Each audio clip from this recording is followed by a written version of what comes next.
ये जो सवाल उठाया जाता है कि मुर्गी पहले पैदा हुई या अंडा, ये भी इसलिए उठाया जाता है कि यहां आके इंसानी अकल हथियार डाल देती है कि यार अंडा तो समझ में आता है मुर्गी से होता है, मेडिकल साइंस में बताया जाता है कि बाजरा खाती है तो ये होता है, फिर ये होता है, फिर ये तो समझ में आ रहा है, अंडा तो समझ में आ गया।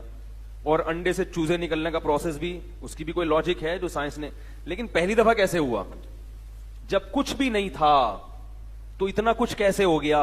तो जाहिर है ऐसे हो गया कि अल्लाह ने कहा हो जा और वो हो गया।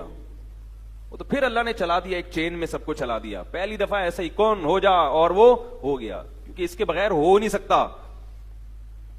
मैं अक्सर मिसाल देता हूं, मां के पेट में दिल धड़कता है जब, तो पहली दफा कैसे धड़कता है इसकी आज तक किसी की समझ में लॉजिक नहीं आई। भाई पहली दफा तो जब दिमाग से करंट ही नहीं जाएगा तो धड़केगा कैसे, और जब धड़केगा नहीं तो दिमाग में करंट कैसे पैदा होगा? तो अल्लाह ने कहा हो जा